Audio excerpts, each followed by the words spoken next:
Market પર કરી લઈએ, નિફ્ટી જુઓ સારી એવી રિકવરી આપણને બતાવી રહ્યું છે અને 25,420ના સ્તરની આસપાસ અત્યારે આપણને કારોબાર થતો દેખાઈ રહ્યો છે. એક પોઝિટિવિટી આપણને એડ થતી દેખાઈ રહી છે નિફ્ટીના ફ્રન્ટ પર.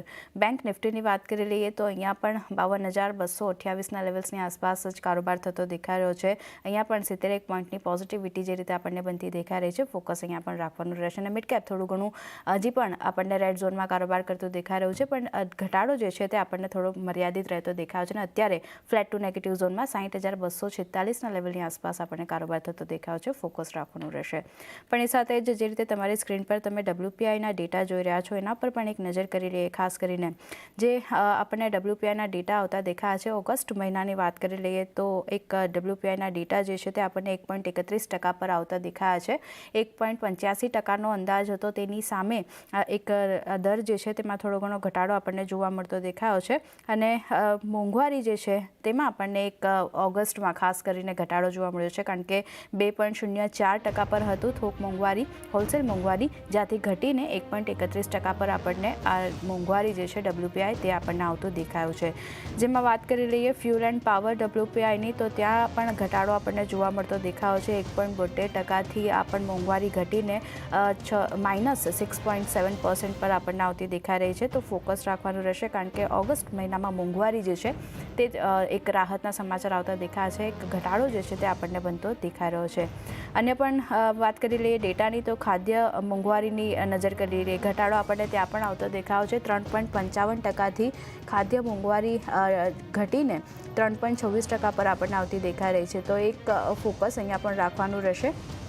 જે રીતે ઓગસ્ટ મહિનાના WPIના ડેટા આપણને આવતા દેખાઈ રહ્યા છે, એક સારા નંબર્સ જે છે આપણને મોંઘવારીના ફ્રન્ટ પર આવતા દેખાઈ રહ્યા છે. ફોકસ રાખવાનું રહેશે. અન્ય પણ જે રીતે ડેટા આવશે તેના પર નજર કરીશું, પણ ફોકસ એક રાખવાનું રહેશે, કારણ કે એક સારા નંબર્સ જે છે તે આપણને WPIના ફ્રન્ટ પરથી આવતા દેખાઈ રહ્યા છે. આગળ વધીએ અને એક દર્શક મિત્ર જે કાજલ શાહ સવાલ પૂછી રહ્યા છે, ખાસ કરીને વિરાટ REC માટે તેમનો સવાલ છે. અત્યારે શોર્ટ ટર્મ માટે આ લેવલ્સ પર ખરીદારી કરાય કે નહીં તેવું પૂછી રહ્યા છે. PFC માટે તમે વ્યૂ જણાવ્યો, REC માટે કઈ રીતે ચાર્ટ જોઈ રહ્યા છો? કરંટ લેવલ્સ પર જો ખરીદારી કરવી હોય તો વ્યૂ રાખવો જોઈએ પોઝિટિવ સાઇડ? આપણને ચાર્ટ થોડા નેગેટિવ લાગી રહ્યા હતા. એના સામે RFC તો ઘણું અંડર પરફોર્મ કર્યું છે. ઓલરેડી આપણને એનું બ્રેકડાઉન બધું જોવા મળ્યું છે 560ના લેવલથી. 560નો લેવલ ખૂબ જ ઇમ્પોર્ટન્ટ હતો, જેનું બ્રેકડાઉન આપણને આજના દિવસમાં બધું જોવા મળ્યું છે.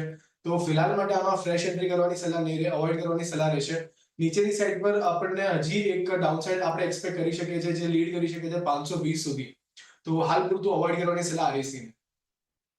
અત્યારે શોર્ટ ટર્મ માટે REC અવોઇડ કરીને ચાલવાની સલાહ બનતી દેખાઈ રહી છે. ફર્ધર ડાઉનસાઇડ સ્ટોક આપણને બતાવી શકે છે, તો અત્યારે ફ્રેશ એન્ટ્રી માટે અવોઇડ કરો. બીજા એક દર્શક મિત્ર મોન્ટુ દ્વિવેદી સવાલ પૂછી રહ્યા છે, ખાસ કરીને આતિશજી લોંગ ટર્મ માટે તેમનો સવાલ છે. ઇલેક્ટ્રોનિક માર્ટ અને મેડી અસિસ્ટ અત્યારે કરંટ માર્કેટ પ્રાઇસ પર લેવાય કે નહીં લોંગ ટર્મ માટે? શું વ્યૂ રાખી રહ્યા છો તમે? બે સ્ટોક ખાસ કરીને ઇલેક્ટ્રોનિક માર્ટ અને મેડી અસિસ્ટ કઈ રીતે વ્યૂ રાખી રહ્યા છો લોંગ ટર્મ માટે? માર્ટ જે છે એની ઓફલાઈન દુકાનો છે, ઇલેક્ટ્રોનિક સામાનો વેચે છે. લાસ્ટ યર આપણે જોયેલું કે ફેસ્ટિવલ સિઝનમાં બધાનો સેલ સારો હતો અને હવે જે છે એ જેમ અર્બેનાઇઝેશન વધે છે એમ air conditioner, TV, washing machine એ બધાની જે ડિમાન્ડ છે એ વધે છે. આનો સેલ્સ ગ્રોથ બી આપણે સારો જોવા મળેલો છે. માર્જિન્સ બી કન્સિસ્ટન્ટ છે 7-8%ની રેન્જની અંદર અને આનું એક્સપાન્શન્સ બી છે. વેલ્યુએશન્સની વાત કરીએ તો વેલ્યુએશન્સ રીઝનેબલ છે. તો ઇલેક્ટ્રોનિક માર્ટ મને લાગે છે કે લોંગ ટર્મ માટે એમને હોલ્ડ યા બાય કરવું જોઈએ. ઓકે, ઇલેક્ટ્રોનિક માર્ટ અત્યારે લોંગ ટર્મ માટે હોલ્ડ જેની પાસે છે તેઓ કરી શકે છે અને નવી ખરીદારી માટે પણ વ્યૂ જોઈશે તો પણ પોઝિટિવ સાઇડ તરફ રાખી શકો છો.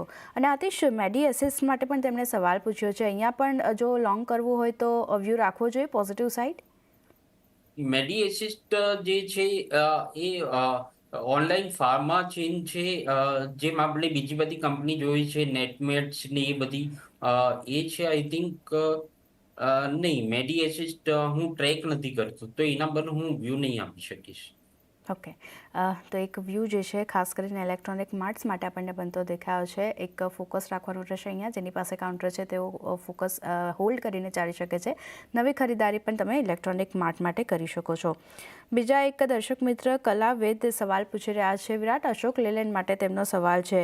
અત્યારે કરંટ લેવલ પર ખરીદારી કરાય કે નહીં તેઓ પૂછી રહ્યા છે.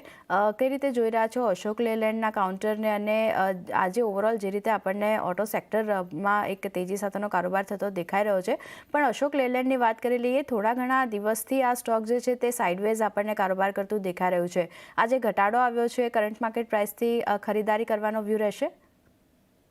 જે રીતના આપણને એમાં કરેક્શન આવતું જોવા મળી રહ્યું છે એ રીતના જોતા લાગી રહ્યું છે કે હજી આ એક ડાઉનવર્ડ ટ્રેન્ડની શરૂઆત છે, કારણ કે જે ઇમ્પોર્ટન્ટ EMS જે હતી હાલમાં અત્યારના આપણને એના નીચે ટ્રેડ કરતો જોવા મળી રહ્યો છે. 50 દિવસની એક્સપોનેન્શિયલ મૂવિંગ એવરેજે બહુ સારા સપોર્ટની જેમ કામ કર્યું હતું. આપણને છેલ્લા મે 2024 થી લઈને ટિલ ડેટ સુધી એક સ્ટ્રોંગ સપોર્ટની જેમ આપણને કામ કરતું જોવા મળ્યું હતું. હાલમાં સ્ટોક એના નીચે ટ્રેડ કરવાનો સ્ટાર્ટ કર્યો છે. તો જ્યાં સુધી 245 ની ઉપર સસ્ટેન કરવાનો સ્ટાર્ટ નથી કરતો ત્યાં સુધી એક નેગેટિવ બાયસ કે એક નેગેટિવ વ્યૂ સાથે અશોક લેલેન્ડમાં મારો વ્યૂ રહેશે. કદાચિત આપણને નીચેની સાઈડ પર હજી એક ઘટાડો બનતો જોવા મળે.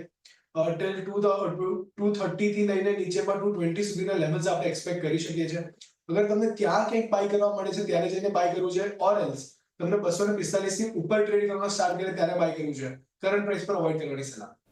Okay, current market price Ashok Leyland avoid કરીને ચાલવાની સલાહ બનતી દેખાઈ રહી છે ફ્રેશ એન્ટ્રી માટે. આતિશજી, તમે કઈ રીતે જોઈ રહ્યા છો ઓવરઓલ ઓટો સેક્ટરની વાત કરીએ તો? કારણ કે એક અપસાઇડ આપણને બનતી દેખાઈ રહી છે. ગઈકાલે પણ જુઓ, હીરો મોટોકોર્પમાં એક સારી તેજી બનતી દેખાઈ હતી. આજે પણ તેજી સાથેનો કારોબાર છે. બજાજ ઓટો M&Mનું કાઉન્ટર છે જે આજે પરફોર્મ કરી રહ્યું છે. ઓવરઓલ સેક્ટર માટે કઈ રીતે વ્યૂ રાખી રહ્યા છો? આપણે ઓટો સેક્ટરની વાત કરીએ તો 3 પાર્ટમાં ડિવાઈડ થઈ છે. એક ટુ વ્હીલર, એક પેસેન્જર વ્હીકલ ને એક commercial vehicle. Two wheeler sales હમણાં ફેસ્ટિવલ સિઝન છે, નવા લોન્ચીસ બી કંપની કરી રહેલી છે. તો ટુ વ્હીલરમાં તો આપણે એક્સપેક્ટ કરીએ છીએ કે 20% ગ્રોથ આવશે રિઝલ્ટ ફેસ્ટિવલ સિઝનમાં. બટ બીજી આ બાજુ આપણે પેસેન્જર વ્હીકલની વાત કરીએ તો પેસેન્જર વ્હીકલમાં સ્લોડાઉન છે. લાસ્ટ મંથ આપણે જોયું મારુતિના બી નંબર્સ જે હતા એ 4% ડિક્લાઇન હતું. ઇન્વેન્ટરી બહુ બિલ્ટઅપ છે. કંપનીઝ ડિસ્કાઉન્ટ બી આપે છે. હમણાં જે સ્ક્રેપેજ પોલિસી અનાઉન્સ કરી ગવર્મેન્ટે, એના પર બી જે સ્ક્રેપેજ પોલિસી ઇમ્પ્લિમેન્ટ કરે છે. અને જે પેસેન્જર વ્હીકલ કંપની છે લાઈક મારુતિ, ટાટા મોટર્સ, એ સ્ક્રેપેજમાં બી ડિસ્કાઉન્ટ આપી રહેલા છે. તો પેસેન્જર વ્હીકલ્સમાં આપણે થોડું સ્લોડાઉન દેખાયું છે. કમર્શિયલ વ્હીકલ્સ ની આપણે વાત કરીએ તો એનો સેલ્સ જે છે GDP પર ડિપેન્ડન્ટ છે. અને લાસ્ટ ક્વાર્ટરમાં કારણ કે ઇલેક્શન સિઝન હતી તો આનો સેલ્સ થોડો ઇમ્પેક્ટ થયેલો. માર્જિન્સ બી સારા છે અશોક લેલેન્ડમાં, પણ આગળ જતા હું એક્સપેક્ટ કરું છું કે 1-2 ક્વાર્ટરમાં માર્જિન્સ થોડા ડીપ થશે. બટ લોંગર ટર્મ વ્યૂ હોય તો ટુ વ્હીલર્સ અને કમર્શિયલ વ્હીકલ્સ પર હું પોઝિટિવ છું. પેસેન્જર વ્હીકલ્સ થોડો ટાઈમ માટે અવોઇડ કરવું જોઈએ. ઓકે, લોંગ ટર્મ માટે ટુ વ્હીલર્સ અને કમર્શિયલ વ્હીકલ્સ સેગમેન્ટ છે તેમાં એક પોઝિટિવ વ્યૂ રાખીને આગળ વધવું જોઈએ ઓટો સેક્ટર માટે. એ સાથે જ ફરી